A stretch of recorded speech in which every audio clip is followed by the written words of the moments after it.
This chapter of history of Indian arts what we are trying to depict is कि हमारे जितने भी temples हैं या जितने भी आर्टिफिशियल मॉन्यूमेंट्स हैं वहाँ पे जैसे भी हमने हिस्ट्री को डिपिक्ट किया है उनके आर्ट या आर्किटेक्चर से, that is what we are going to basically study. तो हिस्ट्री ऑफ इंडियन आर्ट्स, ठीक है, इंडेक्स में देखो। So what is art basically, that is what we are going to study. Indian traditions of visual arts, दृक कला जिसको हम बोलते हैं। विजुअल आर्ट्स मतलब क्या होते हैं, जो दिखते हैं, ठीक है, विजुअल आर्ट्स। तो एक ऐसा भी आर्ट हो जाए तो दिखता नहीं है, ठीक है। जैसे अगर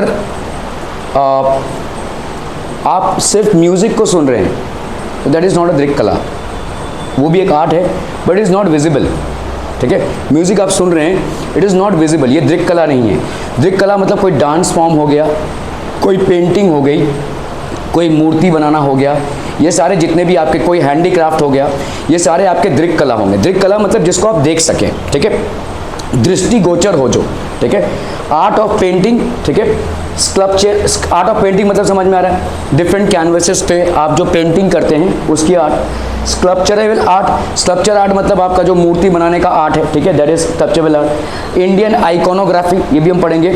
आर्किटेक्चर एंड स्कल्पचर, ठीक है, आर्किटेक्चर मतलब जो मंदिरों पे नक्काशियाँ हुई हैं, ठीक है, या जो पत्थरों पे जो इंस्क्रिप्शंस हुए हैं, ये सारी चीज़ें, ठीक है। Indian traditions of performing arts, performing arts मतलब नाटक हो गया, ठीक है, और क्या कहते हैं अपना, हाँ, भरतनाट्यम, डिफरेंट डांस फॉर्म्स हो गए, सिर्फ भरतनाट्यम ही नहीं, बहुत सारे और भी डांस फॉर्म्स हैं। So all these are basically performing arts. Art, applied art and professional opportunities. तो इसमें अगर आप इंडिया के आर्ट फॉर्म को या कल्चर फॉर्म को जानेंगे भी तो करेंगे क्या, क्या उसमें करियर का कोई स्कोप है, that is called professional opportunities, ठीक है, that is called professional opportunities. So these are the things that we are basically going to discuss, okay. So what is art? A beautiful creation which is a result of natural human instinct to share his experience, wisdom and emotions is acknowledged as art, ठीक है। तो कोई भी beautiful जो creation है which is a result of natural human instinct, तो natural human instinct है, ठीक है, to share his experience, अपने experience को share करने के लिए।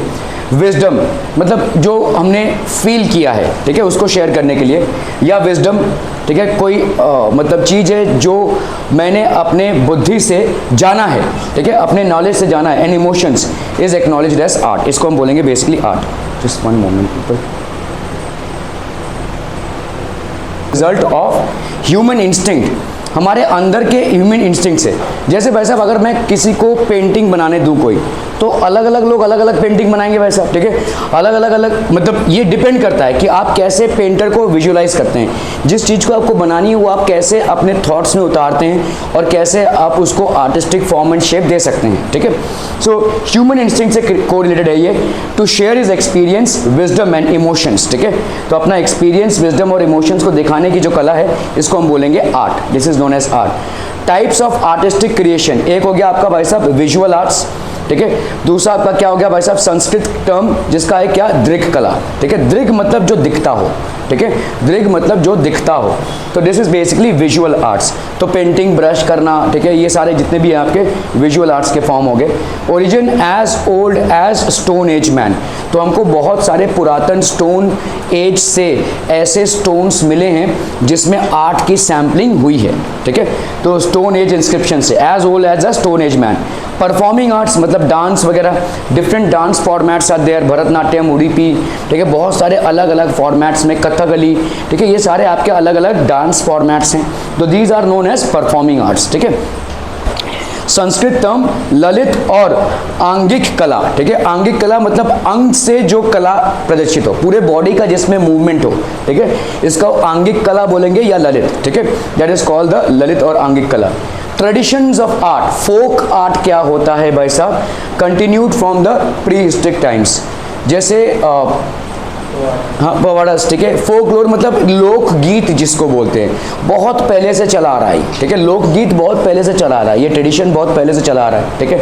तो considered continued from pre historic times, जैसे जैसे आपका एक लोकगीत हम बोल सकते हैं, जैसे हनुमान चालीसा, ये वैसा बहुत पहले से चला आ रहा है, ठीक है। तो ये एक फोक आर्ट टाइप का हो गया, ठीक है। इट्स एक्सप्रेशन इज स्पॉन्टेनियस, ठीक है। स्पॉन्टेनियस मतलब भाई साहब जैसे हम बोलते हैं ना, इसके लिए पढ़े लिखे होने की जरूरत नहीं है, ठीक है। बहुत सारे लोग भाई साहब पवाड़ास को जानते हैं, हो सकता है वो पढ़े लिखे ना हो। बहुत सारे लोग हनुमान चालीसा जानते हैं, हो सकता है वो पढ़े लिखे ना हो, ठीक है। तो ये एक स्पॉन्टेनियस चीज है। This is basically spontaneous, created by collective participation of the members of a social group.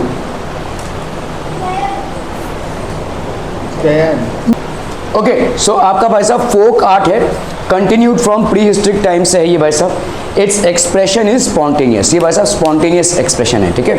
Okay, created by collective participation of the members of a social group. Collective participation हुआ है किसका? Members of a social group का। जैसे बहुत सारे लोग मिलकर मतलब तबला वाला बजाते बजाते कोई फोक आर्ट क्रिएट कर रहे हैं, कोई भजन क्रिएट कर रहे हैं, ये आपका फोकलोर टाइप का हो गया, ठीक है। बहुत सारे लोग बैठे हुए हैं, ठीक है, क्रिएटेड बाय कलेक्टिव पार्टिसिपेशन, इनका सबका पार्टिसिपेशन है by members of a social group. किसी सोशल ग्रुप के लोग बैठे हुए हैं, आपने देखा रहेगा जैसे राजस्थानियों में बहुत सारा ऐसा फोकलोर सॉन्ग है, हर एक कम्युनिटी में है बेसिकली, महाराष्ट्रियंस में भी है, जहाँ पे भाई साहब अगर 8-10 जन बैठ गए तो तबला बजाते बजाते कुछ क्रिएट हो जाता है, ठीक है। इसको हम बोलते हैं भाई साहब किस टाइप का आर्ट? जिसको हम बोलेंगे फोक आर्ट, ठीक है। क्लासिकल आर्ट क्या होती है? फोक आर्ट मतलब समझ में आता है जो कलेक्टिव लोगों के ऊपर है। जैसे अगर समझ लो कोई भजन क्रिएट हो रहा है, ठीक है, सो वहाँ पे जितने भी ग्रुप्स हैं उनके हिसाब से वो हो रहा है, ठीक है। Now will talk about classical art. Classical art के भाई साहब सा रे गा मा पा धा नि सा, वो सारे गा मा पा धा नि सा ही रहेगा, उसका आप ट्विस्ट एंड ट्विक नहीं कर सकते, ठीक है। तो जिस फॉर्मेट में, जिस मात्रा में गाने को गाना है, जिस राग में गाना है, वो सारे भाई साहब रूल्स होंगे, ठीक है। Express with in an established frame of consistent rules. मेरे लिए भी वही होगा राग का मतलब जो आपके लिए है और किसी तीसरे के लिए भी, ठीक है। तो अलग अलग राग है, अलग अलग भाई साहब सुर ताल, ये जो आपके रूल्स हैं, ये संगीत के रूल्स सेम ही रहेंगे, ठीक है। दे आर नॉट, यहाँ पे चेंजेस हो सकते हैं, it depends upon the group. यहाँ पे भाई साहब ग्रुप के मुताबिक ये चेंजेस हो सकते हैं, ठीक है। 10 लोग मिलकर भाई साहब कोई कीर्तन भजन कर रहे हैं तो उसका कोई रूल्स नहीं होगा, it will depend upon the sentiments of the people, what they feel like, और ये फोक आर्ट क्रिएट करेगा। 10 लोग दारू पी के भी भाई साहब गाना भजन कर सकते हैं, ठीक है, वो उनका फोक आर्ट है भाई साहब, ठीक है। It depends upon the sentiments of the people, but when we are talking about classical art, इसका भाई साहब रूल्स होगा, ठीक है। आप अगर कुछ भी फटे पुराने मतलब ऐसे फटे हुए गले में गाएंगे कुछ भी तो वो संगीत नहीं बन जाएगा, ठीक है। Until unless you are aware of the rules, you will not and you have not done any practice, भाई साहब उस आर्ट को आप फॉलो नहीं कर सकते। इस आर्ट के कुछ कायदे कानून होते हैं, ठीक है, इस आर्ट के कुछ कायदे कानून होते हैं। It is expressed with an established frame of consistent rule. तो ये फ्रेम रहेगा, प्रॉपर फ्रेम, और ये रूल्स सबके लिए एप्लीकेबल होंगे, they will be the same for everybody, ठीक है। Needs a prolong training to master the art. Classical art में भाई साहब बहुत ज़्यादा लंबे ट्रेनिंग की ज़रूरत है, ठीक है भाई साहब। सुर ताल हो गया या पेंटिंग हो गया या कोई डांस फॉर्मेट हो गया, ये एकाएक आप नहीं सीख सकते हैं। It will take time to basically master that art, ठीक है, it will take time to master the art. Style in art, artist own method of working. एक बार आपने रूल्स को सीख लिया, एक बार आपने उस चीज़ की समझ पा ली, तब आप अपने नए स्टाइल्स को इवॉल्व कर सकते हैं, ठीक है। You can basically impart new styles to your art. Style adopted by many artist over a prolong period of time may become a tradition. तो बहुत सालों से अगर जैसे जैसे महाराष्ट्र में किसी ने भीमसेन जोशी का नाम सुना है? ठीक है, हाँ, कौन?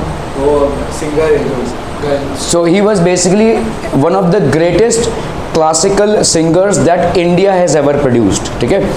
तो वो इतना अच्छा उनका मतलब संगीत पे योगदान रहा है, ठीक है, कि उन्होंने खुद अपने कुछ राग्स बनाए हैं, ठीक है। मतलब संगीत में राग तो होते ही हैं, और जितने भी आपके राग बनते हैं अलग अलग राग, भैरवी, ठीक है, अलग अलग राग होते हैं। तो इन्होंने खुद अपने राग बनाए, इन्होंने इतनी ज़्यादा मास्टरी कर ली थी कि इन्होंने खुद अपने राग बनाए हैं, ठीक है। So sometimes many artist go to a stage over a prolonged period of practice that they establish a tradition of their own, ठीक है। तो इसका भाई साहब खुद का राग बन जाता है। Art styles develop in every culture which are characteristics of certain period and region. तो आपका आर्ट के कुछ स्टाइल्स होते हैं, जैसे अगर आप देखोगे इंडिया में आपको मंदिरों के स्टाइल अलग अलग मिलेंगे, ठीक है। एक मंदिर जो है तो लेट्स से मौर्यन एम्पायर में कंस्ट्रक्ट हुआ है, दूसरा मंदिर जो है चोला किंगडम में कंस्ट्रक्ट हुआ है, ठीक है, तीसरा मंदिर जो है वो लेट्स से पल्लवा डायनेस्टी के अंडर कंस्ट्रक्ट हुआ है।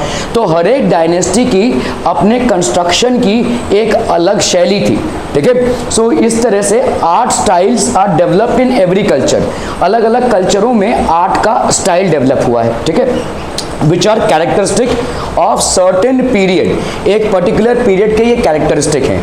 किसी हिस्टोरियन को अगर आप एक मंदिर को दिखाओगे ना तो मंदिर का शेप एंड साइज देखकर वो बोल सकता है ये किस पीरियड का है या किस रीजन का है, ठीक है। रीजन मतलब कौन से प्रांत में, ठीक है, कौन से भारत के किस प्रांत में उस मंदिर का उद्भव हुआ है, ठीक है। So these are basically styles that develop.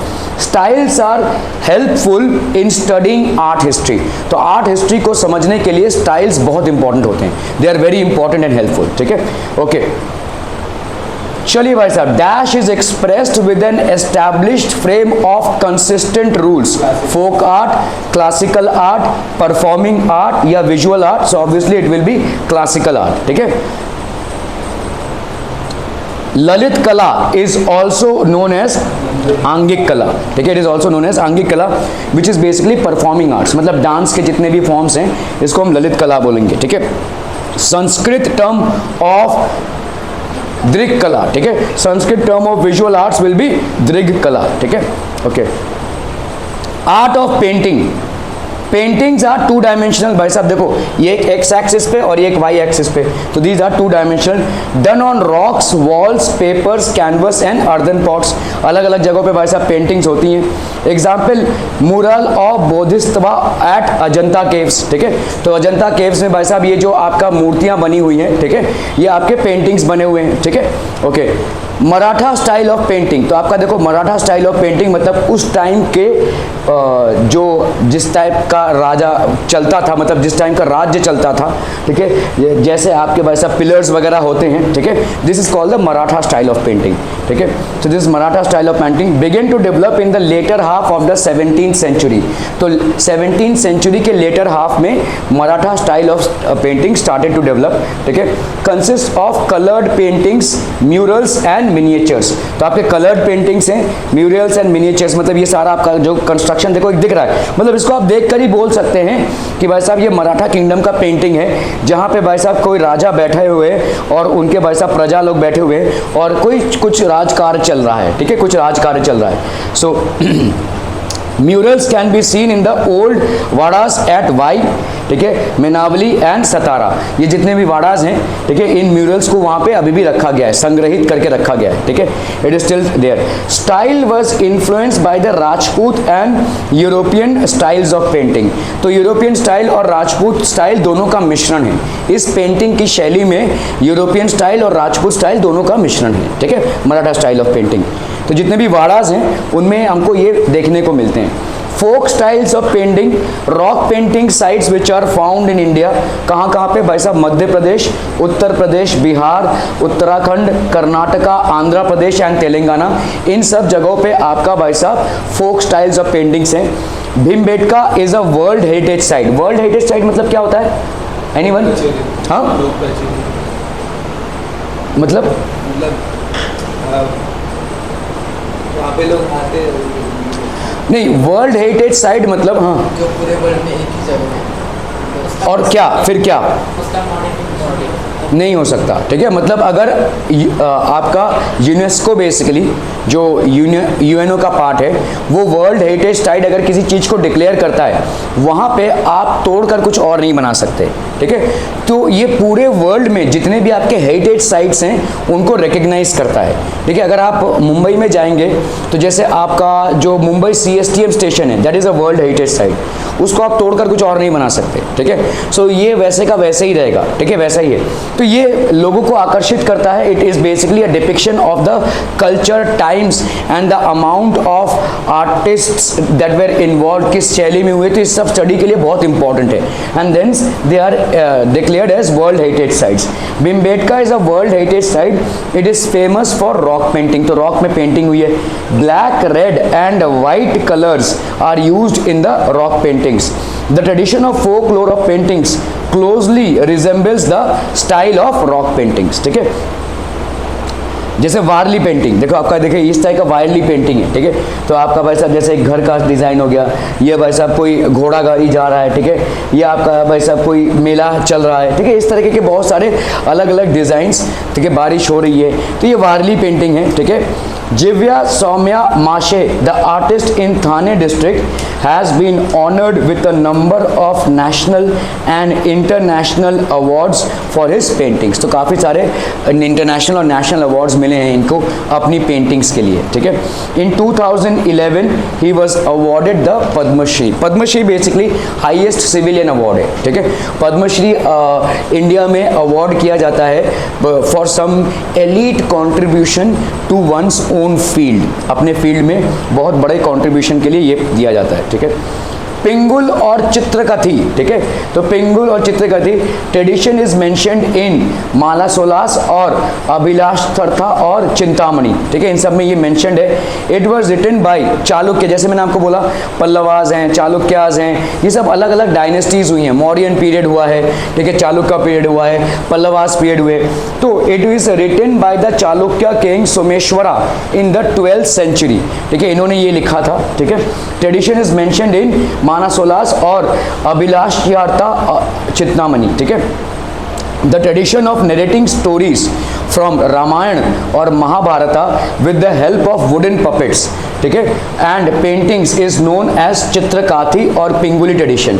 तो ये देखिए आपके ऐसे पेंटिंग्स होते हैं या वो वुडन पपेट्स देखा है आपने, मतलब वो हाँ क्या बोलते हैं उसे, पपेट शो में। ठीक है, तो वो दो क्रीचर्स को वैसा ऐसे स्ट्रिंग से करते हैं। ठीक है, तो ये आपका चित्रकथी या पिंगुली ट्रेडिशन बोलते हैं उसको। ठीक है, तो इसमें आपके चित्रों से आपका क्या इंसिडेंट हो रहा है उसको डिपिक्ट किया जा रहा है। ठीक है, सो चित्रों से आपके इंसिडेंट को डिपिक्ट किया जा रहा है। ठीक है, It takes 30 to 50 pictures to complete the narration of a single story। एक सिंगल स्टोरी को कंप्लीट करने के लिए कम से कम 30 to 50 पेंटिंग्स बननी चाहिए। ठीक है, तो महाभारत में या रामायण में जितनी भी कहानियां हैं उन कहानियों को उठाकर एक पेंटिंग में परिवर्तित, एक कहानी के लिए भाई साहब 30 से 50 पेंटिंग्स बनाई गई थी। ठीक है, classical styles of painting, there are 64 arts mentioned in ancient Indian text. 64 कलाएं बोलते हैं हम इसको। ठीक है, 64 कलाएं। The art of painting is mentioned as alekhyam और आलेख्य विद्या। ठीक है, alekhya vidya, it is said to have 6 main aspects. तो इसको हम क्या बोलेंगे, षडांगे। ठीक है, तो 6 अंग हैं इसके। ठीक है, षड मतलब 6। ठीक है, अंग। It has got 6 main aspects. रूप भेद, डिफरेंट शेप्स एंड फॉर्म्स। ठीक है, तो पेंटिंग का पहला एस्पेक्ट क्या है, रूप भेद, मतलब different types of shapes and forms को कैसे आप डिपिक्ट करते हैं। ठीक है, सो जैसे अगर एक लड़का है तो लड़के की तरह ही उसका पेंटिंग बनाना है, लड़की है तो लड़की की तरह ही पेंटिंग बनाना है, कोई जानवर है तो जानवर की तरह ही पेंटिंग बनाना है। तो आप एक पेंटिंग को देखकर बना सकते हैं कि क्या शेप और साइज है। तो अलग अलग डिफरेंट शेप्स और फॉर्म्स में, ठीक है, जिसको हम रूप भेद बोलते हैं। प्रमाण, proportionate depiction of various features of an image. ठीक है, एक कोई इमेज है जिसका भाई साहब proportionate depiction of various features of an image, एक इमेज के अलग अलग प्रोपोर्शंस को प्रॉपर्ली डिफाइन करना। ठीक है, भाव, एक्सप्रेशन। ठीक है, मतलब जिसका भी पेंटिंग है उसका भाव क्या है, वो क्रोधित है या आनंदित है। ठीक है, जिसका पोर्ट्रेट आप बना रहे हैं या जिसका भी आप पेंटिंग बना रहे हैं वो इंसान का भाव क्या है। ठीक है, व्हाट इज इट लाइक। ठीक है, इसको हम बोलते हैं एक्सप्रेशन, जो पेंटिंग में उतरना चाहिए। पहला तो हो गया आपका फॉर्म एंड शेप, फिर इमेज। ठीक है, फिर आपका भाव मतलब उसका एक्सप्रेशन क्या है। ठीक है, लावण्य योजना, एस्थेटिक्स। लावण्य योजना मतलब क्या है, एस्थेटिक्स। हाँ, परफेक्शन बोले या हम बोले कि एस्थेटिक्स मतलब ब्यूटी का सेंस। ठीक है, पेंटिंग मतलब अगर मैंने समझो ये डब्बों का पेंटिंग बना दिया तो क्या वो कोई देखने वाला है क्या, ये ऐसे ही गंदा लग रहा है। ठीक है। तो इसमें कोई एस्थेटिक सेंस नहीं है, ठीक है। आपने समझ लो कचरा कहीं पड़ा हुआ है, उसका भाई साहब एक पेंटिंग बना दिया, तो उसका कोई एस्थेटिक सेंस ही नहीं है। It is bad aesthetic sense. Aesthetic sense मतलब सीनरी हो, ठीक है, भाई साहब वाटर दिख रहा है, ठीक है, कोई नाव जा रही है, एक एस्थेटिक अपील होता है इस सारे इमेजेस का, ठीक है। तो ये होता है एस्थेटिक सेंस, लावण्य योजना, ठीक है। एक पेंटिंग में एस्थेटिक सेंस होना चाहिए, ठीक है। एस्थेटिक सेंस मतलब ब्यूटीफुल, उसका बैकग्राउंड ब्यूटीफुल होना चाहिए, ठीक है, उसके आजू बाजू की चीज़ें सुंदर लगनी चाहिए, ऑर्गेनाइज्ड लगनी चाहिए, ठीक है। That is called the aesthetic sense, ठीक है। सदृशत्य, अ रिजेम्बलेंस टू रियलिटी, ठीक है। सदृश क्या मतलब क्या है भाई साहब, अगर किसी इंसान को मैं पेंटिंग में बना रहा हूँ तो उसके इतने बड़े बड़े कान हाथी की तरह नहीं बना दूंगा, है ना। इट इज़ नॉट रियलिस्टिक, ठीक है। इंसान का कान इंसान की तरह ही होगा ना भाई साहब, तो इट शुड बी रियलिस्टिक। जैसे जैसे समझो आपने अगर पेंटिंग किया रहेगा, कोई माउंटेन बनाया है और उसके बाजू में एक रिवर बनाया है, तो माउंटेन का शैडो रिवर पे तो आएगा ना भाई साहब, तो वो आपको पेंटिंग में दिखाना पड़ेगा ना। दैट इज कॉल्ड सदृशत्या, ठीक है। तो ये it is a resemblance to reality, ठीक है। जितना आप रियलिटी को अपने पेंटिंग में डिपेक्ट कर पाएंगे उतना ज़्यादा वो पेंटिंग एक्यूरेट होगा, ठीक है। वर्णी का भाग दैट इज कलर कॉम्पोजिशन, ठीक है। क्या क्या कलर्स आपने यूज़ किए हैं और क्या कॉम्पोजिशन है कलर का। ट्री का बार्क होता है ब्राउन, ज़्यादा आप उसको ब्लैक दिखा सकते हैं, लेकिन आप उसको येलो नहीं दिखा सकते, है ना। तो ये आपका कलर कॉम्बिनेशन है, दैट इज वर्णी का भाग, ठीक है। सो दीज आर द क्योंकि इंडिया में भाई साहब मुगल साम्राज्य था और मुगल साम्राज्य में पर्शिया से लोग आए हुए थे, तो इसीलिए देखो एक मिक्स ब्लेंड दिख रहा है पर्शियन स्टाइल का, ठीक है। Miniature paintings in manuscripts show an influence in Persian style. The Deccan miniature style was developed under the patronage of the Deccan Sultanates, ठीक है।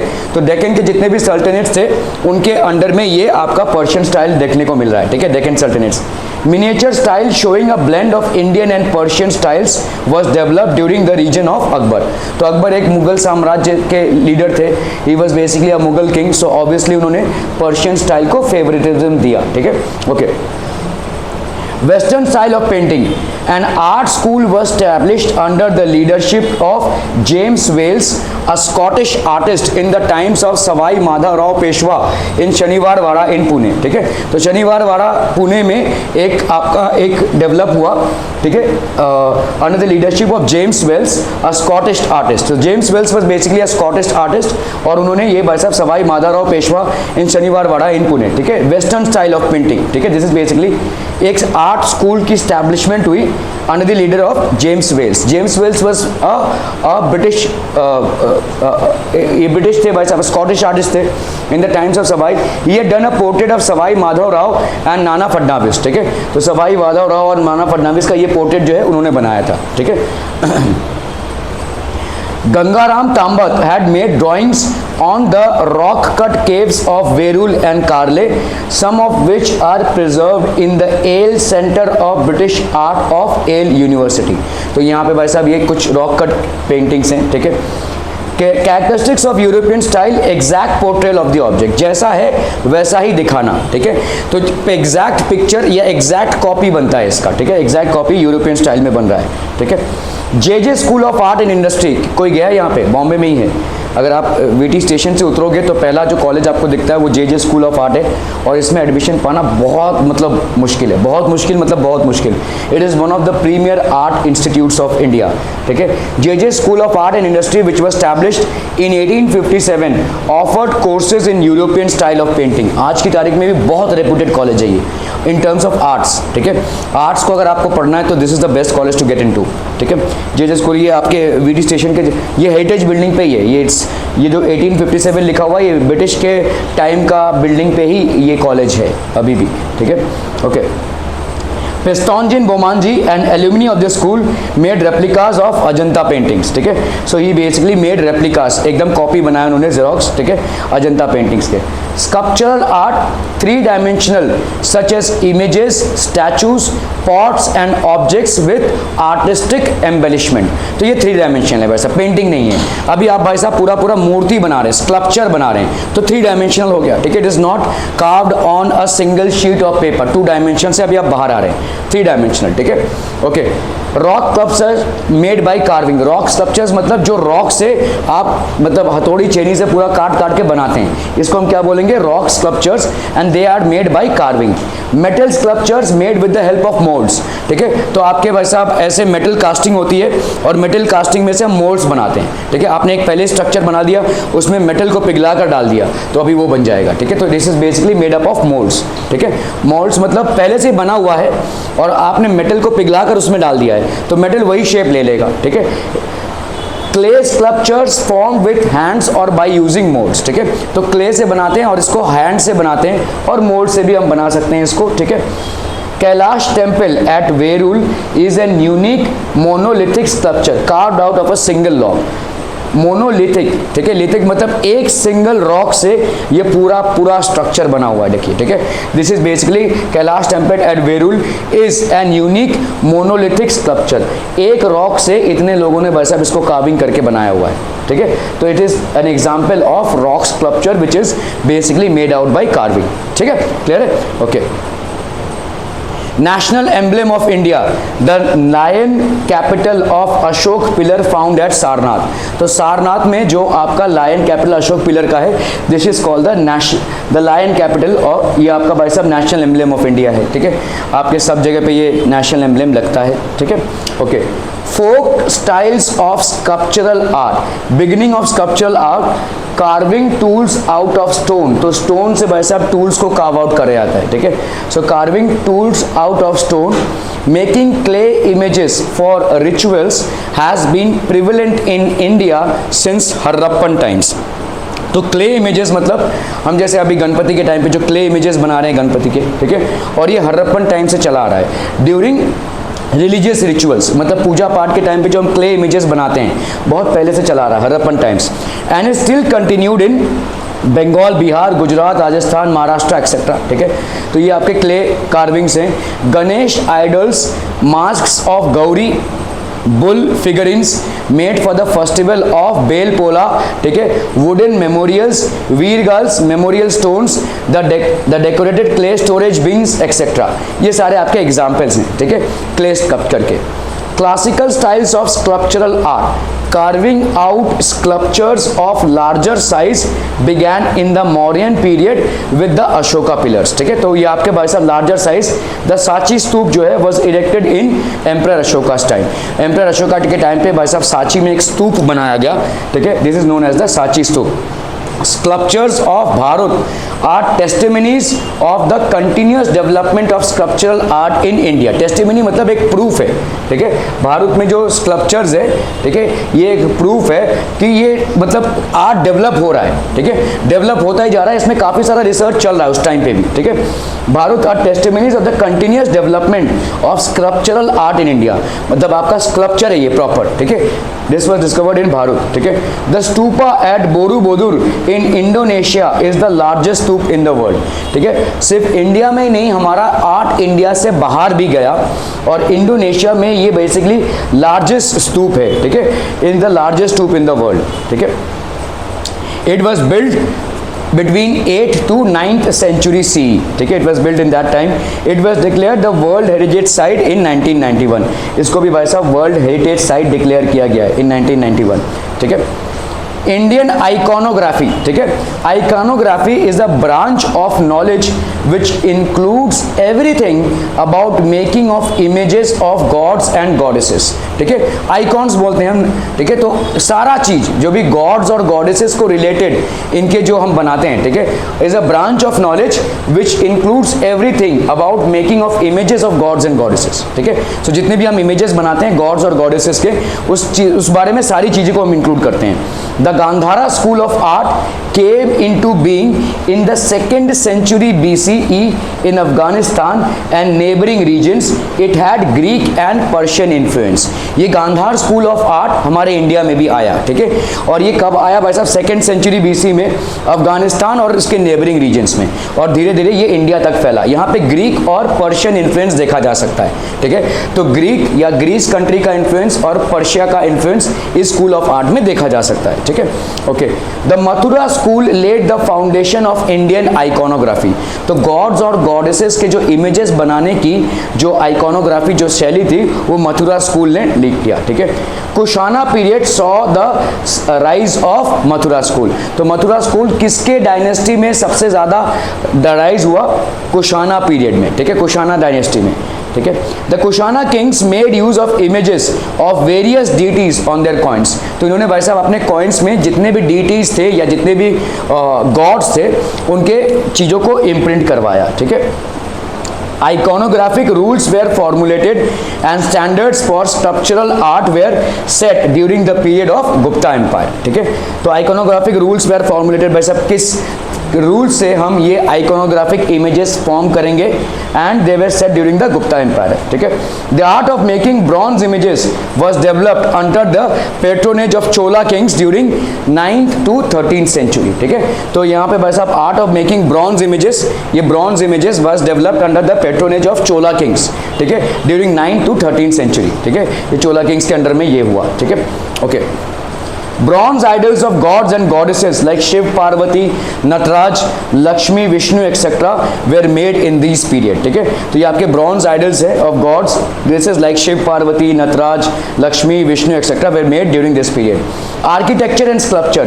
The tradition of rock cut caves originated in India in the 3rd century BC. तो ये rock cut caves है, एक rock से भाई साहब cave को बनाना, ठीक है, rock को cut करते हुए caves बनाना, ठीक है। ये आपका 3rd सेंचुरी बीसी में स्टार्ट हुआ। Entrances, interiors with its carved columns and images were excellent specimens of sculptural art. तो आपका देखो एंट्रेंस, ठीक है, कार्व्ड है भाई साहब, ये पूरा excellent images of sculptural art, ठीक है। The rock cut caves at Ajanta and Verul in Maharashtra were declared as World Heritage. इनको World Heritage की उपाधि दी गई है in 1983, ठीक है। Temple architecture in India began to develop around 4th century CE during the Gupta period.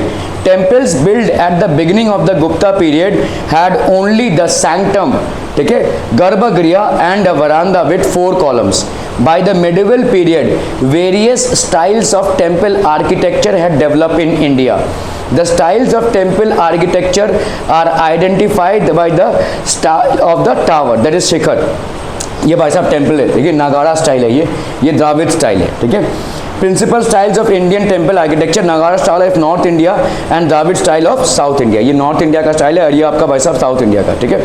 A blend of these 2 styles is known as Vesara style. Bhumija style seen in Madhya Pradesh and Maharashtra as a close resemblance to the Nagara style from the structural viewpoint, ठीक है। Series of miniature towers are arranged which became smaller towards the top, ठीक है। तो ऐसे towers arrange किए गए और ये smaller हो गए towards the top. Tower appears to be continuously rising from the base of the temple to the top. तो ऐसे टावर कैसा वैसा base of the temple to the top continuously rising हो रहा है, ठीक है। इस्लामिक आर्किटेक्चर ऑफ इंडिया, तो इसका एग्जाम्पल क्या हो जाएगा भाई साहब? Qutub Minar eight Mehrauli near Delhi. ये भाई साहब आपका कुतुब मीनार हो गया, ठीक है, okay. Construction started during the reign of Qutbuddin Aibak. Qutbuddin Aibak was basically the ruler at that point of time, ठीक है, 12th century, and was completed in the reign of Altamash. Altamash इनके बाद हुए, ठीक है, कुतुबुद्दीन ऐबक के बाद अल्तमश हुए। तो ये कुतुब मीनार जो है ये पहले मतलब कुतुबुद्दीन के टाइम पे चालू हुआ और फिर अल्तमश ने इसको कंप्लीट किया, ठीक है। It is 73 meters, that is 240 feet in height, ठीक है। It is the highest minaret in the world. सबसे highest minaret है ये, ठीक है। एक मीनार जो है it is the highest minaret in the world. It has been declared again as a world heritage. तो ये world heritage declare हुआ है भाई साहब। ताजमहल इन आगरा, ठीक है, obviously भाई साहब built by Shahjahan in the memory of his queen Mumtaz Mahal, ठीक है। It is a Paramount example of Islamic architecture in India. तो इस्लामिक आर्किटेक्चर का एक बहुत जीता जागता एग्जाम्पल है, ठीक है, मतलब एपिटोम है। गोल गुम्बस बीजापुर में है, कर्नाटक में, ठीक है।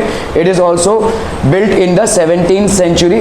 और भाई साहब houses the burial of Mohammed Adil Shah of Bijapur. So Mohammed Adil Shah जो किंग थे उस टाइम के, तो वहाँ पे इनकी समाधि है या उनको कवर दिया गया है, ठीक है। Inside the dome there is a round gallery, तो आपका भाई साहब राउंड गैलरी है। Even a slight whisper by a person standing in this gallery can be heard everywhere, तो थोड़ा सा भी आप आवाज करेंगे तो बहुत दूर तक आपका सुनाई देगा, ठीक है। तो ऐसा रेजोनेंस क्रिएट किया गया है, ठीक है, ऐसा किया गया है, ठीक है, साउंड का। If somebody claps from here its echo can be heard, ठीक है, its echo can be heard. India gothic architecture, India gothic architectural style, churches, government offices, residences of top officials, railway stations were built in this style during the British period। तो जैसे आपका church gate station हो गया, नहीं church gate station तो नहीं, VT station हम बोलेंगे, ठीक है, जो छत्रपति शिवाजी स्टेशन है वो इस स्टेशन पे गवर्नमेंट ऑफिसेज, उसके आजू बाजू जितने भी आपको गवर्नमेंट ऑफिसेज मिलेंगे, जैसे म्यूनिसिपल कॉर्पोरेशन बीएमसी का ऑफिस हो गया, उसके सामने ही है, ठीक है, ये भी उसी स्टाइल में है। रेसिडेंशियस ऑफ टॉप ऑफिशियल्स, ठीक है, टॉप ऑफिशियल जिस रेसिडेंसेस में रहते हैं, ठीक है, रेलवे स्टेशन पे built in this Indo Gothic architectural style, ठीक है। एग्जांपल छत्रपति शिवाजी, जैसे मैं आपको बोल रहा था, ठीक है, this is basically Chhatrapati Shivaji Maharaj terminus, ठीक है, Mumbai CST, and this is an classic example of Indo Gothic architectural style. इसके इस तरफ ही है आपका भाई साहब BMC ऑफिस, ठीक है, so it is basically an example of Hemadpanti temples. These are basically Hemadpanti temples. They are temples built in Maharashtra in 12th to 13th century में इनका बिल्डिंग हुआ है भाई साहब। Star shaped outer walls of the temple has zigzag design, तो आपका भाई साहब ऐसे zigzag design है, ठीक है, you see ये आपका outer walls के भाई साहब ऐसे zigzag design है, ठीक है, they are zigzag design results into effect of alternating light and shadow। तो आपका भाई साहब यहाँ पे समझ लो सन है तो कभी शैडो इधर कभी शैडो इधर, ऐसे शैडोज आ रहे हैं, ठीक है, तो शैडोज बेसिकली आपके जिगजैग होंगे। The important characteristics is its masonry, walls are built without using any mortar, mortar मतलब सीमेंट नहीं है, ठीक है, by locking the stones by using the technique of tenon and mortise joints, तो stones को यहाँ पे लॉक किया गया है, ऐसे स्टोन्स को कार्विंग की गई है, स्टोन एक दूसरे के ऊपर लॉक्ड है, समझ में आ रहा है, कोई सीमेंट का इस्तेमाल नहीं किया गया है इन मंदिर के निर्माण में, ठीक है, इस हेमापंती टेम्पल्स में इनके निर्माण में कोई भी सीमेंट का इस्तेमाल नहीं किया गया है, रॉक में ऐसे कार्विंग्स की गई है कि वो एक दूसरे के ऊपर सेट हो जाए, ठीक है। So walls are built without using any mortar, mortar मतलब जिसको चिपकाया जाए, ठीक है, by locking the stones by using the technique of tenon and mortise joints, ठीक है। Example Ambreshwar temple at Ambernath near Mumbai, Gondeshwar temple at Sinnar near Nashik, Aundhanath temple in Hingoli district, so these are examples, ठीक है। Okay, the tradition of dash is mentioned in Manasolas, a book written by Chalukya king Someshwara in the 12th century CE. Varli, Pingul, Chitrakathi painting, अरे अभी तो पढ़ा भाई साहब, चित्रकथी पढ़ा ना, ठीक है, okay. Star shaped outer walls of the temple has a zigzag design is the characteristic of dash temples, हेमदपंथी, ठीक है, okay. The building of Chhatrapati Shivaji Maharaj is the finest example of which type of architect? Indo-Gothic architect, ठीक है, okay. The Mughal miniature style of painting showing a blend of that dash styles developed during the reign of Mughal emperor, तो कौन सा हो जाएगा भाई साहब? India and Persian, ठीक है। The mural of Bodhisattva at dash caves is one of the finest examples of art of painting, तो आपका अजंता केव्स, ठीक है। Give the name of the artist of Thane district who played a major role in making the Warli style of painting popular, Jivya Soma Mashe, ठीक है। Identify the and write the wrong pair in the following set.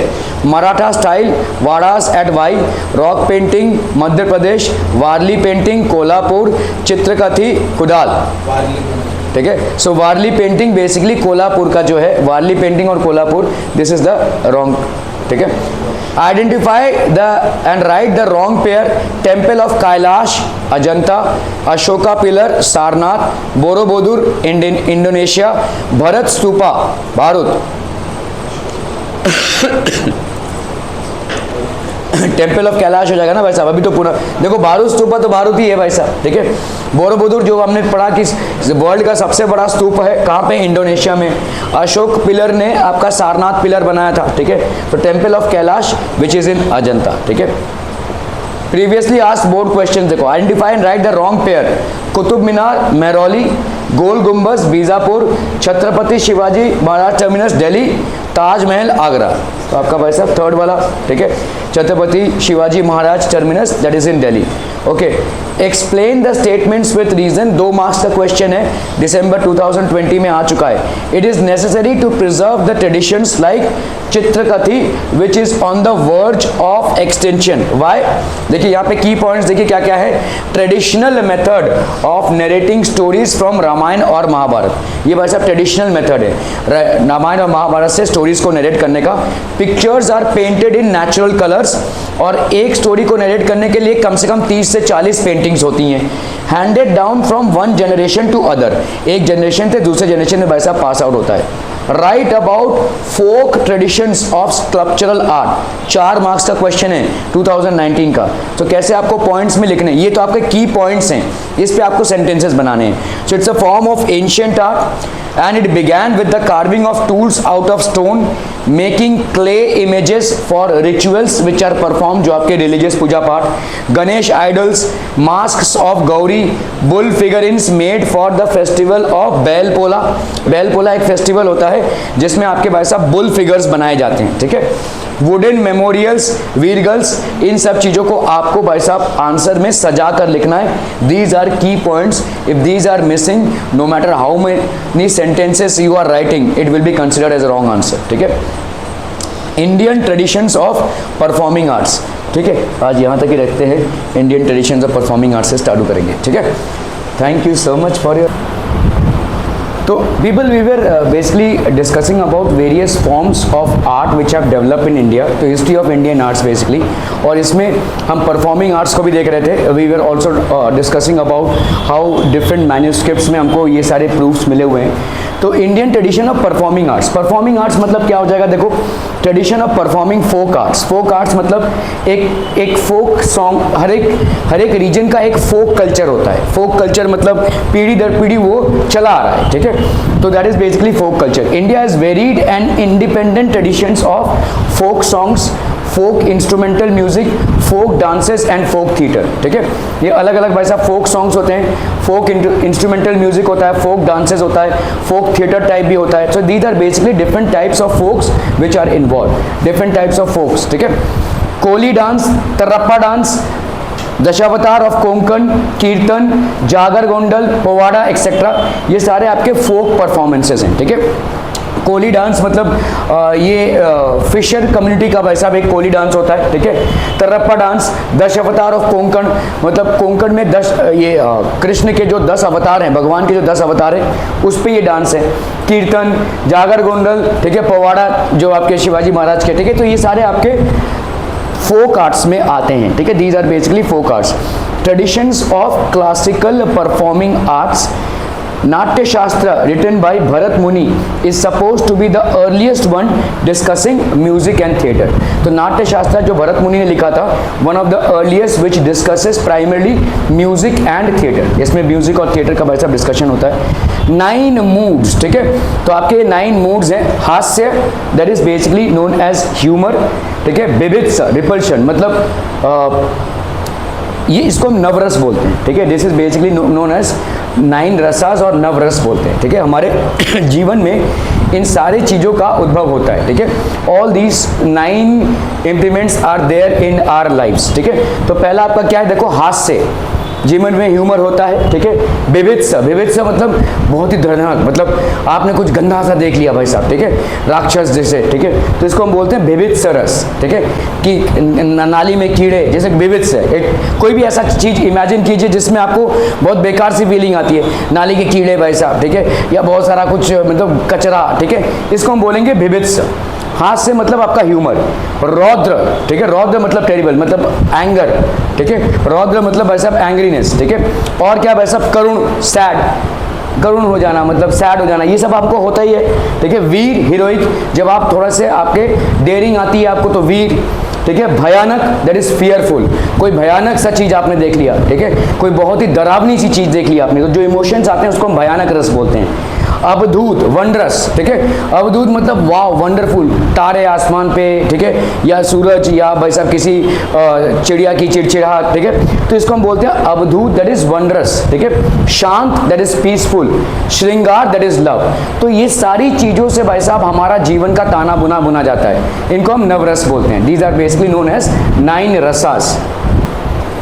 Okay, so Natya Shastra, which was written by Bharat Muni, is supposed to be the earliest one discussing music and theatre. तो ये आपके 9 moods हो गए. These are basically the 9 moods. Branches of Indian classical music.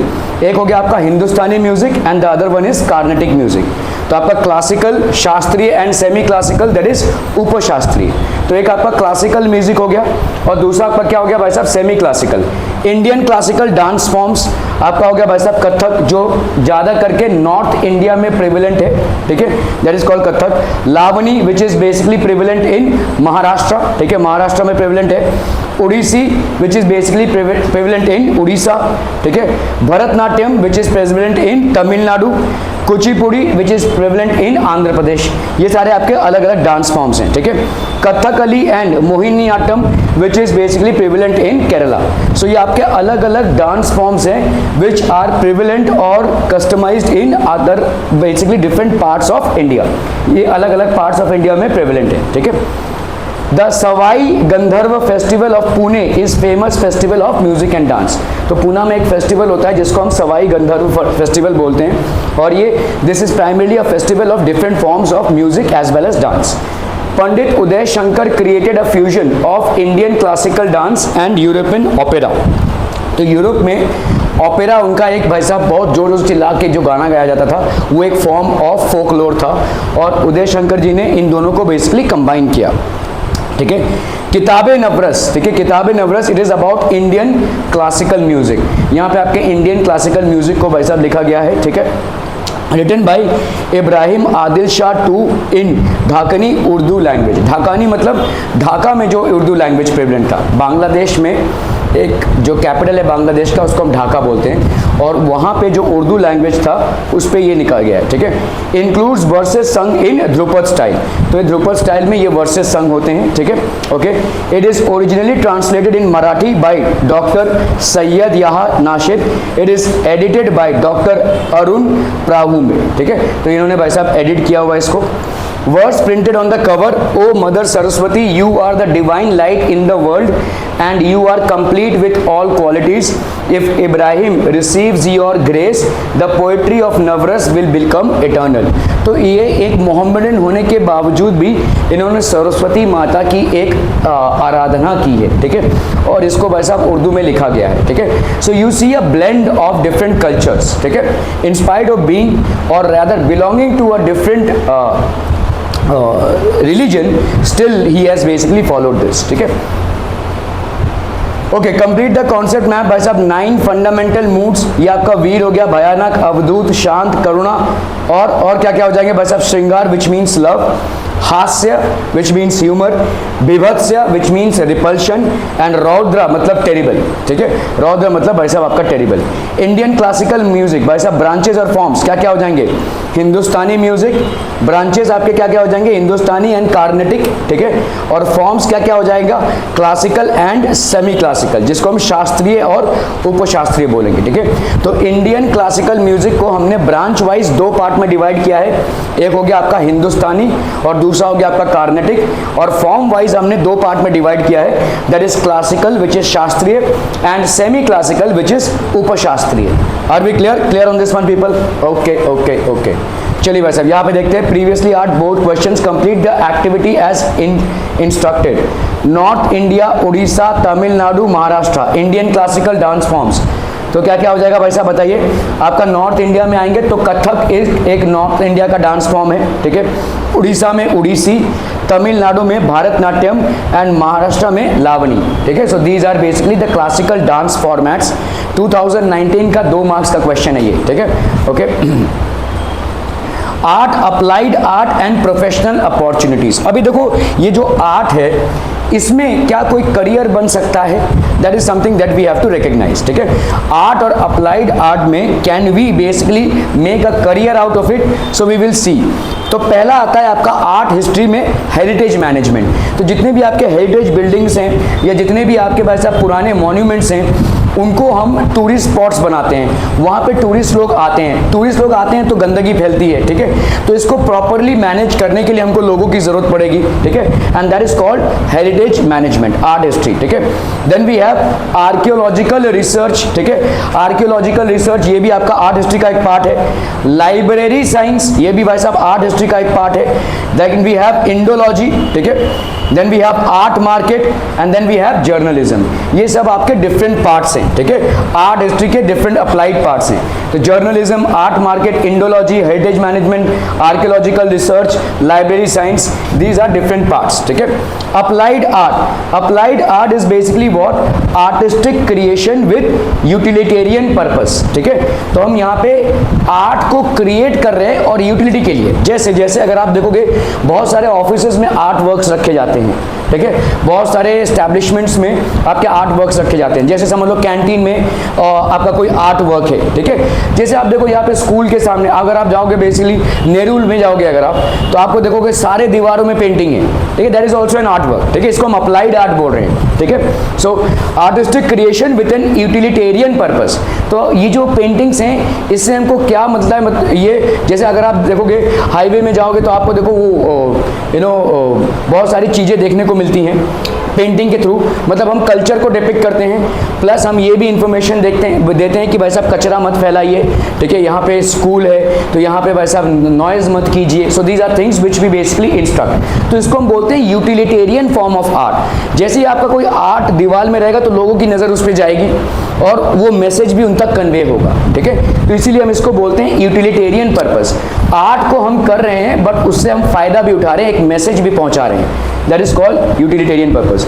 Field of applied art, industry and advertisement, interior design. Applied art किन किन चीज़ों में आता है भाई साहब, इंटीरियर डिजाइन में, चाहे वो शॉप्स के हों चाहे वो होम्स के हों, ठीक है, ठीक है। और क्या है भाई साहब, इंडस्ट्री एंड एडवर्टाइजमेंट, इंडस्ट्री में आता है, एडवर्टाइजमेंट में भी अप्लाइड आर्ट आता है, ठीक है। Production of ornamental objects, ornamental objects मतलब जो आपके ज्वेलरी के डिजाइंस होते हैं, ज्वेलरी प्रोड्यूस करना। Art design of stage backdrops, ठीक है, नेपथ्य जिसको हम बोलते हैं। स्टेज बैकड्रॉप्स का भाई साहब, जैसे हम लोग कोई थिएटर चल रहा है तो थिएटर का बैकग्राउंड क्या होगा, ठीक है, दैट थिएटर का बैकग्राउंड जो होगा that will also be art design of stage backdrops. Art direction of films and television, जो आपके फिल्म्स एंड टेलीविजन है उनका भी art direction. Creating attractive layouts of books, तो बुक्स के अट्रैक्टिव लेआउट्स क्रिएट करना, ठीक है। आपका जो कवर होता है बुक का वो एक बहुत अट्रैक्टिव फीचर होता है, उससे लोग आकर्षित होते हैं। तो जब कोई बुक लिखी गई है तो it's very important that the design of the cover should also be intact, ठीक है, to pull the crowd.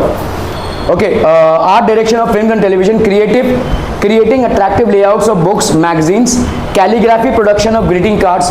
Calligraphy होता है भाई साहब आर्ट ऑफ राइटिंग, ठीक है। तो ग्रीटिंग कार्ड्स में किस स्टाइल में आप लिख रहे हैं उसको हम बोलेंगे कैलीग्राफी, ठीक है। Production of greeting cards, invitation cards, customised stationery, gift objects etcetera, ये सारे आपके। कस्टमाइज्ड स्टेशनरी मतलब क्या होता है, जैसे वैसे समझ लो कोई स्कूल है और वो स्कूल सबको पेंसिल बांट रहा है तो पेंसिल में स्कूल का नाम लिखा हुआ है, ठीक है, तो that is called customised stationery, ठीक है, क्लियर है, ओके। एंड गिफ्ट ऑब्जेक्ट्स, किसी को गिफ्ट दे रहे हैं तो उसमें भी भाई साहब अप्लाइड आर्ट्स लगता है, ठीक है। उसका जो रैपर होगा या उसको जिस तरह से हम पैक करेंगे दैट ऑल मैटर्स, ठीक है। Architecture, photography, still and animated graphics, तो एनिमेशन ग्राफिक्स, ठीक है। आर्किटेक्चर में मतलब आपके वैसा जो हम कंस्ट्रक्शन एक्टिविटी करते हैं आर्किटेक्चर हो गया वो, ठीक है। फोटोग्राफी में होता है ऑर्नामेंट्स, ऑर्नामेंट्स मतलब जो आपके ज्वेलरी डिज़ाइन वगैरह। आर्टिस्टिक क्रिएशन ऑफ मेटल्स, ठीक है। Then earthen pots with colourful designs, earthen pots जो हम बनाते हैं जिसमें कलरफुल डिज़ाइंस रहते हैं। Objects made from cane and bamboo, cane और बैम्बू से जो ऑब्जेक्ट्स बनाते हैं। Beautiful glass objects, attractive textiles and clothing, ये सारी चीज़ें भाई साहब मैटर करती हैं, ठीक है। All these basically matter. World renowned institute in applied arts, national institute of design in Ahmedabad Gujarat, ठीक है। तो ये नेशनल इंस्टीट्यूट ऑफ डिज़ाइन है Ahmedabad Gujarat, that is basically world renowned institute in applied arts, okay. Explain the statement with reasons an expert with deep understanding of art history is required in the art market, ठीक है।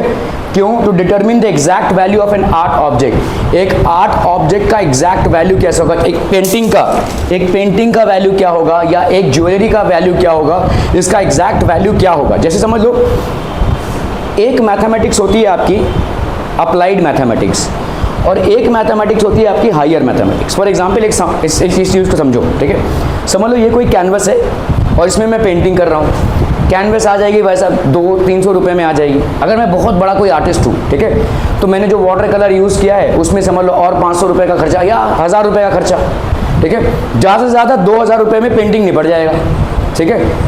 लेकिन ये painting भाई साहब करोड़ों में बिकती है, ठीक है। अगर आप 2 + 2 करें तो 4 आना चाहिए भाई। अगर मैंने इसको 1000 रुपये में पेंट किया है, 2 करोड़ में या 1 करोड़ में कैसे बिक रही है वो पेंटिंग? वो 1000 रुपये में मेरा निपट चुका है, ठीक है। जो भी काम करना था 1000 रुपये में हो गया है। चलो लाइट का भी मैं अगर पकड़ लूँ, पंखे का भी पकड़ लूँ, ये सारी चीज़ें भी पकड़ लूँ, तो नहीं करके 3000, ठीक है। This is pure mathematics. However that painting is getting sold for approximately 1 crore if I am a great painter. जब पैसा पेंटिंग होती है तो इसको हम बोलते हैं हायर मैथमेटिक्स। हायर मैथमेटिक्स मतलब यहाँ पे आप 2 और 2 4 नहीं हो रहा है, ठीक है। भाई साहब करोड़ों का डिफरेंस आ रहा है। मतलब आपका जिस दाम में पेंटिंग बिक रहा है और जितना पैसा उस पर लगा है, इसका कोई मूल्यांकन नहीं है। कीमत मेरे टैलेंट की है ना, कीमत मेरे टैलेंट की है। यहाँ पे इसका कॉस्ट इसलिए पड़ रहा है क्योंकि there is a talent which is involve in creating this, ठीक है। मेरी क्रिएटिविटी दांव पे लगी है, ठीक है। सो इसीलिए किसी भी आर्ट ऑब्जेक्ट का जो प्राइस होता है वो आर्टिस्ट ही डिटरमिन कर सकता है। हम और आप किसी पेंटिंग को देखकर उसका मूल्यांकन नहीं कर पाएंगे। हम बोल सकते हैं काफ़ी खूबसूरत है ये या काफ़ी अच्छा है ये, लेकिन हमारा जो सोच है वो 2 और 2 4 में ही रह जाएगा। We will not be able to actually identify the talent और creativity that is required to create it, ठीक है। तो इसीलिए किसी आर्टिस्ट की ही ज़रूरत पड़ेगी टू चेक जेन्युइननेस। तो आपका कोई पेंटिंग जब बनता है तो उसके बहुत सारे कॉपीज़ भी बन सकते हैं। अगर कोई पेंटिंग बहुत हाई प्राइस में सेल हो रहा है तो उसके कॉपीज़ बनाकर जब हम बेचेंगे तो वो भी हाई प्राइस में सेल होगा। तो कैसे डिटरमिन करेंगे कि ये एक्चुअल पेंटिंग नहीं है? There is a way to determine it, और आर्टिस्ट लोग इसको डिटरमिन कर सकते हैं whether it is a genuine painting or not, ठीक है। For conservation and restoration of historical objects, तो जितने भी आपके हिस्टोरिकल ऑब्जेक्ट्स हैं उनके कंजर्वेशन और रेस्टोरेशन के लिए भी ये लगेगा, ठीक है। For conservation and restoration of historical objects, so this is basically required, ठीक है। ये आपके हिस्ट्री या अप्लाइड आर्ट या जिसको हम पढ़ रहे हैं उसके ऊपर जितने करियर्स बनते हैं उसका मूल्यांकन है, ठीक है। What kind of professional opportunities are available in the field of arts? क्या क्या प्रोफेशनल अपॉर्चुनिटीज हैं? Journalism, museum and archives management, library science and information technology, archaeological research, Indology, industry and advertisement, ठीक है, interior design, art direction for films and television, magazines, calligraphy. हालांकि calligraphy अभी लुप्त प्राय होता जा रहा है क्योंकि अभी कोई हैंड राइटिंग क्या, अभी तो सब ऑटोमेटेड होता जा रहा है। You don't require it. आप भाई साहब वर्ड में ही जाएंगे माइक्रोसॉफ्ट के तो आपको सारा आर्टिकल्स मतलब उसमें मिल जाएगा सारे फॉर्मेट्स में, ठीक है। प्रोडक्शन ऑफ ग्रीटिंग कार्ड्स, ठीक है, इनविटेशन कार्ड्स, ये सारी चीज़ों में भाई साहब आपका आर्ट इस्तेमाल होता है, ठीक है। सो आपका ये पूरा चैप्टर है। देखो, art is a beautiful creation which is a result of natural human instinct to share his experience, wisdom and emotions, and that is acknowledged as art. Art के आपके फॉर्म्स हो गए विजुअल एंड परफॉर्मिंग। विजुअल में आपका art of painting और sculptural art. Art of painting में folk styles of painting जैसे rock paintings हो गया, वारली पेंटिंग्स हो गई, चित्रकथी, ठीक है, classical styles of painting, miniature paintings in manuscripts, western style of painting. So these are basically different forms of painting. Sculptural art में क्या आ जाएगा? Folk styles of sculptural art, classical styles of sculptural art, ठीक है। Performing folk arts, various folk songs, Koli dance, Tarpa dance, ठीक है, दशावतार, पवाड़ा, कीर्तन, ठीक है। Classical performing art, classical vocal music, instrumental music, dance etcetera, ये सब इसमें आ जाएगा, ठीक है। Architecture and sculpture, Nagara style of north India, Bhumija style of Madhya Pradesh and Maharashtra, Dravida style of south India. तो ये आपका आर्किटेक्चर एंड स्कल्पचर है। प्रोफेशनल अपॉर्चुनिटीज क्या क्या है भाई साहब आर्ट्स में? Cultural tourism, heritage management, museum and archives management, library science and information technology, archaeological research and Indology, industry and advertisement, interior design and production of ornamental objects, art design of stage backdrops, art design for film and television, creating attractive layouts of books, magazines, etc., calligraphy, architecture, photography, production of greeting cards, invitation cards, customized stationery, gift objects, etc. ये सारे भाई साहब आपके हो गए applied arts में, ठीक है। Thank you. ये भाई साहब चैप्टर आपका होता है खत्म। ओके